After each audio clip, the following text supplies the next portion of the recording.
Hai guys, jumpa lagi bersama Mimin di sini. Saya doain agar teman-teman sehat selalu serta selalu dalam lindungan Allah Subhanahu wa taala dimanapun berada. Amin. Video kali ini kita mau baca komentar dari netizen tetangga nih guys. Yang katanya Konoha terlalu percaya berita palsu. Nih komentarnya guys. Tapi guys, perihal komentar tetangga kita ini, kita lihatkan video seperti ini. Setelah dia lihat, apakah dia kurang percaya berita dari negaranya sendiri gitu. Ini ya guys, perihal berita tentang dilansir dari media Malaysia nih guys, perihal Sultan Pahang Al-Sultan Abdullah Riayatuddin Al-Mustafa Billah Shah menyampaikan rasa duka citanya atas tanah di negaranya sudah dijajah pendatang asing secara terang-terangan katanya guys.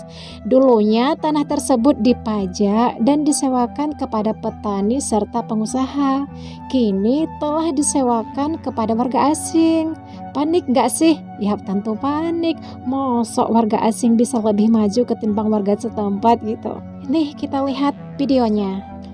Nih dari media Malaysia itu sendiri nih guys, Al-Sultan Abdullah menyatakan keprihatinan bahwa tanah di Pahang akan dijajah oleh imigran asing katanya.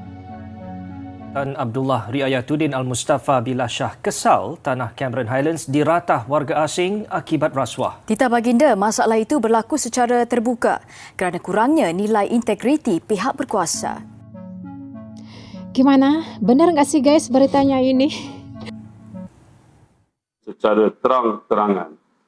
Sebagai contoh, tanah-tanah di Cameron Highlands misalnya yang dipajak dan disewa kepada petani serta pengusaha tetapi kini telah disewakan kepada warga asing demi hanya mengikut nafsu dan mementingkan wang ringgit. Kita sanggup menggadaikan integriti dan membiarkan tanah di negeri ini diratah oleh bukan pemiliknya. Rentetan daripada kurangnya nilai integriti sebilangan daripada kita, tanah di negeri ini sudah mula dijajah oleh pendatang asing secara terang-terangan. Sebagai contoh, tanah-tanah di Cameron Highlands misalnya yang dipajak dan disewa kepada petani serta pengusaha tetapi kini telah disewakan kepada warga asing demi hanya mengikut nafsu dan mementingkan wang ringgit. Kita sanggup menggadaikan integriti dan membiarkan tanah di negeri ini diratah oleh bukan pemiliknya.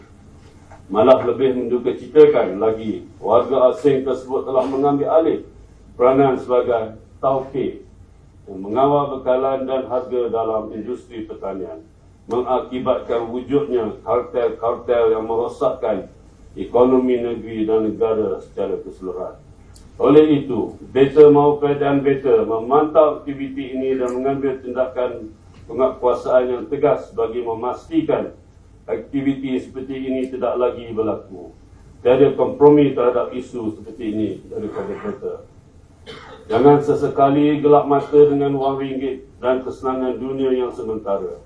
Laksanakanlah amanah yang diberi ini dengan penuh integriti dan ingatlah, setiap kerja buat dan tanggungjawab kita akan dipersoalkan kelak. Di samping itu beta menyeru agar semua rakyat bekerjasama dalam memberi maklumat kepada pihak berkuasa tentang segala bentuk jenayah dan salah laku yang berlaku. Ini adalah tanggungjawab bersama. Percayalah, bulat air kerana pembetul, bulat manusia kerana mufakat. Kita juga ingin kerajaan negeri dan pihak berkuasa mengkaji dengan mendalam mengenai rancangan pembangunan di Cameron Highlands, khususnya pembangunan pada masa akan datang. Hanya dengan pendekatan yang holistik, tegas dan lestari akan dapat menyelamatkan tanah tinggi berkenaan daripada segala bentuk kerakusan dan tindakan yang tidak bertanggungjawab. Kalau kita lihat di sini banyak komentar ya. Salah satunya ini ada, ampun tuanku, kami anak Pahang sendiri pun gak ada sekeping tanah sendiri katanya. Ampun tuanku. Terus nih komentarnya, masalah nih dah cukup lama pihak yang ada kuasa dan diberi amanah tidak melaksanakan dengan betul amanah dan kuasa tuh. Sampai Sultan bersuara, tengok berkuasa buat ke tak kerja dengan betul lepas nih katanya.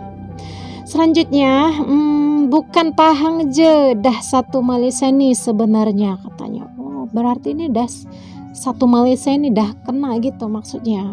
Sudah tanahnya disewakan ke warga asing gitu kali ya. Pegawai-pegawai di daerah, pejabat-pejabat, tanah tak buat kerja dengan tegas tuanku. Kasino genting gak bimbang ke. Oke lah guys, perihal ini teman-teman memiliki pendapat ataupun komentarnya silahkan berikan pendapat argumentasinya di kolom komentar ya.